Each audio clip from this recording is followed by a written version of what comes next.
हाय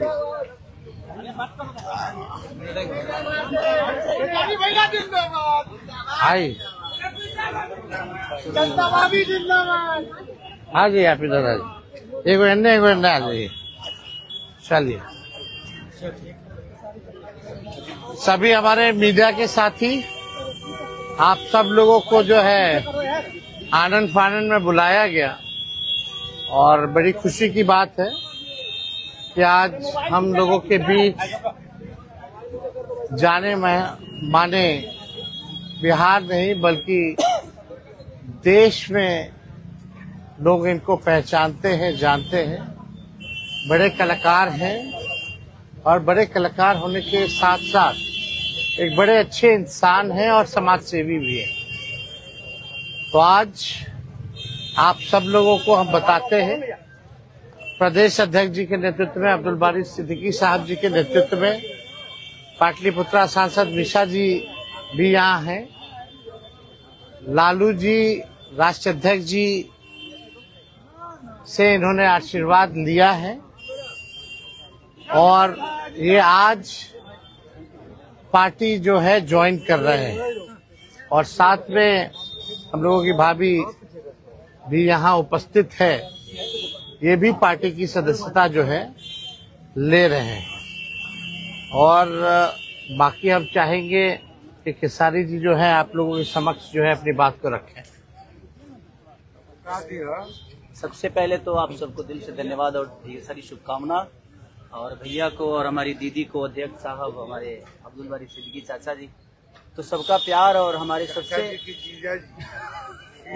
हमारे अभी भी हैं जो कि हम लोगों के बड़े भाई हैं, उन्हीं के जीजा हैं, तो हमारे भी जीजा ही हुए। और हमारे चाचा मैंने उनका प्यार मैं ही नहीं बल्कि शुरू से एक विचारधारा में रहा हूँ, मैं उस परिवार का हिस्सा रहा हूँ और कोशिश भी यही रहती है कि इस परिवार का हिस्सा बन के मैं जैसे उन्होंने पूरी दुनिया को एक करके हमारी ताकत बने, उसी तरह हम पूरी दुनिया को एक ताकत की तरफ ले जाएं और अपनी पावर, अपनी क्षमता से, अपने हुनर से, अपने विचारधारा से दुनिया को एक अलग दिशा दें। जो चीजें हमारे बीच में अभी तक हम अधूरे हैं, मैं हमेशा कोशिश यही रहा है कि जिस तरह मैं मुंबई शहर में रह के अपने बच्चों का परवरिश कर रहा हूँ, अच्छे स्कूल दे रहा हूँ, अच्छे अस्पताल दे रहा हूँ, उसी तरह हमारे बिहार के बच्चों का भी भविष्य हमारे बच्चों की तरह तय हो और हमारे बच्चों को बाहर गांव ना जाना पड़े। और उस विचारधारा में हमेशा भैया आगे रहे हैं और आप लोगों ने 17 महीने में इनका कारनामा देख ही लिया था। तो एक बार बदलने की जरूरत है और उस बदलाव में मैं थोड़ा सा एक मेरा भी हिस्सा हो और मैं उस सरकार को बदलने में और एक अलग दिशा में ले जाने में और एक बेहतर सरकार बनाने में एक मेरा योगदान हो, उसी के लिए मैं भी जुड़ा हूँ भैया से। और आज से नहीं, आज तो मैं आप लोगों के सामने पब्लिकली हुआ, बट मैं हृदय से और दिल से हमेशा से मैं इस परिवार का हिस्सा रहा हूँ और हिस्सा ही नहीं बल्कि एक परिवार का बेटा भी हूँ। मैं एक छोटा बेटा की तरह हमेशा प्रयास रहा हूँ और चाचा का आशीर्वाद हमेशा मुझे मिला है, राबड़ी माता का आशीर्वाद मिला है, दीदी का मिला है, भैया का मिला है, बल्कि इस समाज के और इस परिवार से जो मुझे प्यार मिला है, शायद वो मुझे बाकी जगह मिले या ना मिले, उससे मुझे कोई फर्क भी नहीं पड़ता। बट मैं हमेशा प्रयास करता हूँ कि एक बेहतर दिशा में जो चीजें चल रही है, आज आप सब लोग बदलाव चाहते हैं, मैं ही नहीं, मुझे लगता है कि पूरा बिहार बदलाव चाहता है और उस बदलाव में एक मेरा भी योगदान हो, इसीलिए इस बदलाव के साथ मैं भी जुड़ना है। देखिए एक मिनट, जैसा इन्होंने कहा कि कोई एमएलए मुख्यमंत्री और सरकार बनाने की बात नहीं है, बल्कि हम लोगों को बिहार बनाने का काम करना है और हम लोग नए सोच के हैं, नया बिहार बनाना है।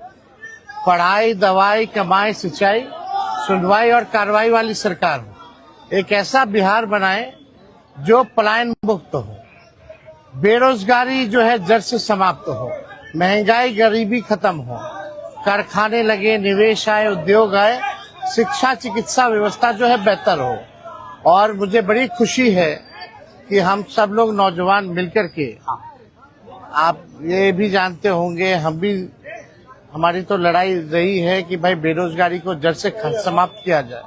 17 महीने 5 लाख नौकरी दिया गया, 3.5 लाख नौकरी प्रक्रियाधीन कराया गया, 4.5 लाख नियोजित शिक्षकों को राजकीय कर्मी का दर्जा दिया गया।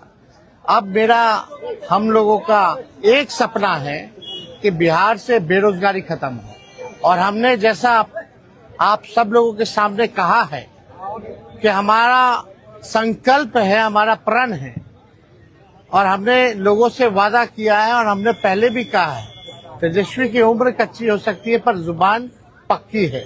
जो कहा है वो किया है, जो कह रहे हैं वो करेंगे और हम सब लोग मिलकर के नया सरकार तो बनाएंगे ही बनाएंगे।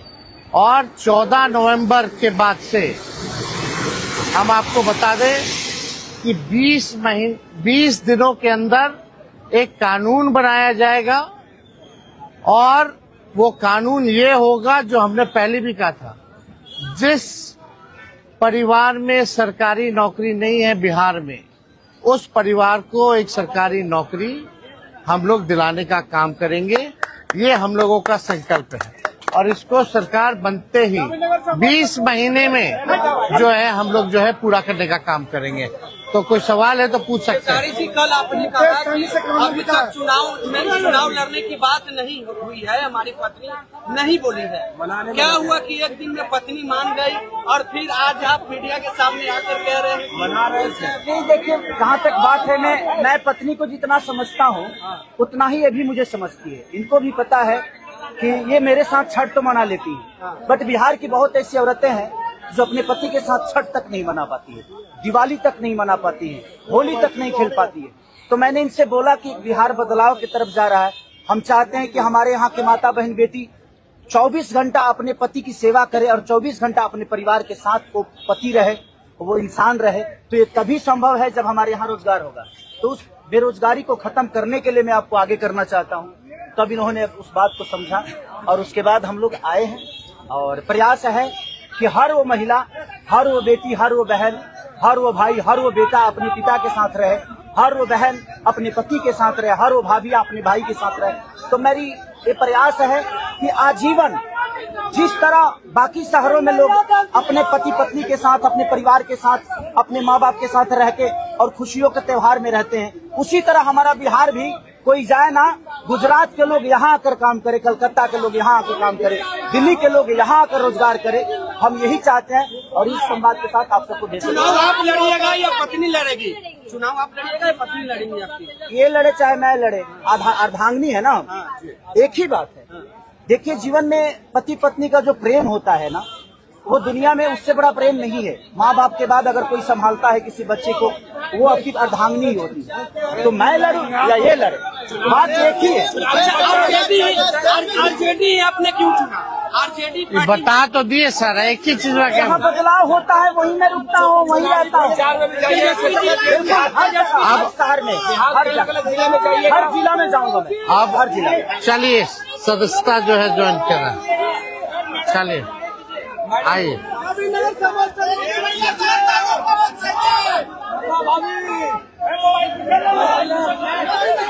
चलिए, बहुत शुक्रिया। चलिए, शुक्रिया।